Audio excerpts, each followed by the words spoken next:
ప్రభువైన యేసుక్రీస్తు నామమున మీ అందరికీ నా వందనాలు.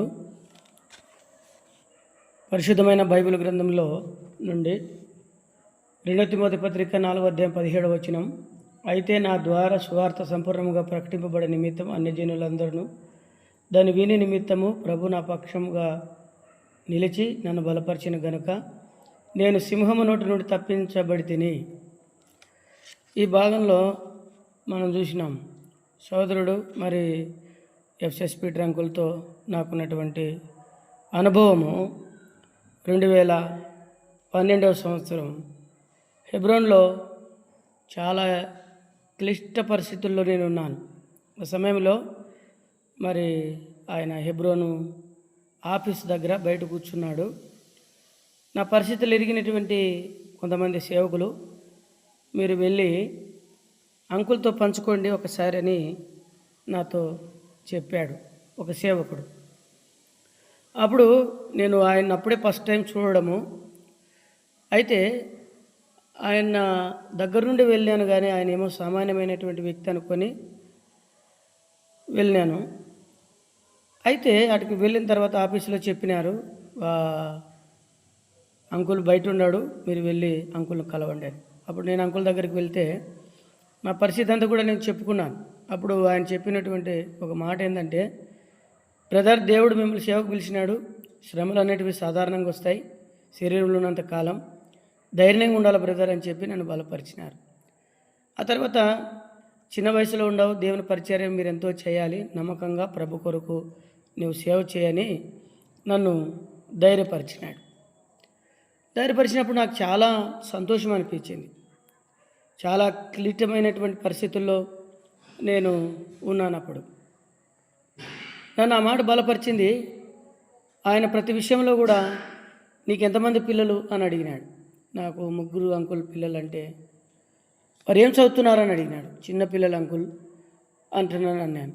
అప్పుడు ఆ పిల్లల కొరకు కూడా ఆయన ప్రార్థన చేసినాడు. హెబ్రోన్లోనికి ఆఫీసులోనికి వెళ్ళి కొంత సహాయం చేసినాడు. చేసిన తర్వాత నేను దాన్ని తీసుకొని వెళ్ళి ఆ సమయంలో నా ఇబ్బందులన్నిటిని కూడా నేను తీర్చుకున్నాను.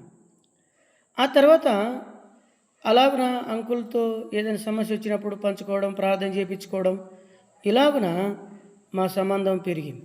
ఆ తర్వాత 2017వ సంవత్సరంలో మార్చి నెలలో గుడ్ ఫ్రైడేకి మరి బెంగళూరుకి పరిచర్యకి పంపించినారు నన్ను, గుడ్ ఫ్రైడే పరిచర్య నిమిత్తం.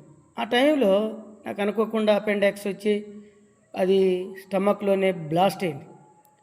బ్లాస్ట్ అయిన తర్వాత అక్కడున్న సేవకులు మరి నన్ను హాస్పిటల్లో చేర్పించినారు. వాళ్ళు కూడా కొంచెం హెల్ప్ చేసినారు. అయితే నాకు గుర్తు లేదు, చాలా క్లిష్టమైన పరిస్థితుల్లో ఉన్నాను. కేవలం నా జేబులో ఒక 200 రూపాయలు ఉన్నాయి. నేను అక్కడ ఎవరిని అడగగలను? వాళ్ళు చేయగలిగింది చేసినారు అక్కడున్న సేవకులు.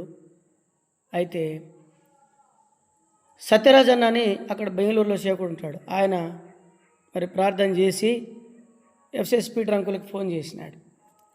అప్పుడు నా ఆపరేషన్ ఖర్చు అంతా కొరకు మరి ఇంటికి వచ్చేంత వరకు కూడా అన్ని విషయాల్లో హెబ్రోన్ నుండి ఆయన ఫోన్ చేసి హెబ్రోన్ నుండి పంపించినాము, ఆయన హెబ్రోన్ సేవకుడు అని చెప్పి ఆయనే అన్ని విషయంలో సహాయం చేశాడు.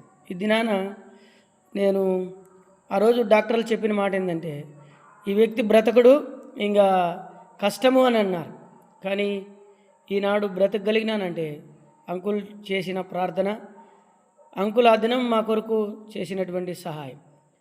అయితే ప్రతి విషయంలో కూడా మరి ఇక్కడికి వచ్చిన తర్వాత కూడా ఇప్పుడు చేస్తున్న పరిచర్య విషయంలో కూడా మాకెంతో సహాయం చేశాడు. ఆత్మీయంగా మమ్మల్ని బలపరిచినాడు, ధైర్యపరిచినాడు. ప్రతి విషయంలో కూడా క్షేమమును అడిగేటువంటి వాడు. కాబట్టి నేను చాలామందిని చూసినాను, కానీ ఇలాంటి వ్యక్తుల్ని చాలా అరుదుగా చూసినాను. చాలా అరుదు అంటే చాలా తక్కువ. అందుకనే నాకున్న పరిస్థితుల్లో, ఇబ్బందుల్లో నేను సువార్త పరిచర్య చేయాలని, నేను అన్యజనుల మధ్యలో దేవుని ఆత్మలు నడిపించాలని దేవుని యొక్క ఉద్దేశం, సంకల్పం ఉంది కనుక చాలామంది నన్ను ఇబ్బంది పెట్టినా, సింహం వలె నన్ను తరిమివేయాలనుకున్నా.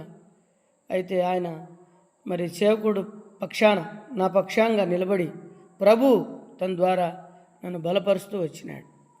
ఈ దినాన ఆయన మన మధ్యలో లేడు, ప్రభు దగ్గరికి వెళ్ళాడు. మనమందరం కూడా వెళ్ళవలసిన వారమే. మరి నేను కూడా వీళ్ళ అంకుల్ని చూసి రావడం జరిగింది. పరిస్థితుల అనివార్యం బట్టి మరలా తిరిగి రావాల్సి వచ్చింది. అంకుల్ కుటుంబం కొరకు, మరి హెబ్రోన్ కొరకు, అక్కడున్న దైవసేవకుల కొరకు నిత్యము ఎప్పుడు మానక మరి ప్రార్థన చేస్తూ ఉన్నాం. మా కొరకు కూడా ప్రార్థన చేయండి. అంకులు లేని లోటు తీర్చలేనిది, చాలా హృదయ బాధతో మరి ఈ వీడియో చేస్తున్నాం. మా కొరకు కూడా పరిచర్యలో అంతం పర్యంతం వరకు అంకుల వల్లే మేము కూడా జీవించాలి, నేను కూడా జీవించాలి. అలాగనే నమ్మకంగా ప్రభు కొరకు ఆయన ఆ రోజు చెప్పాడు, నమ్మకంగా నువ్వు సేవ చేయ బ్రదర్ అన్నాడు. కనుక ఆ విధంగా దేవుడు నాకు సహాయం చేయగలిగినట్లుగా అందరూ ప్రార్థన చేయవలసిందిగా మనవి చేస్తున్నాను. Praise the lord.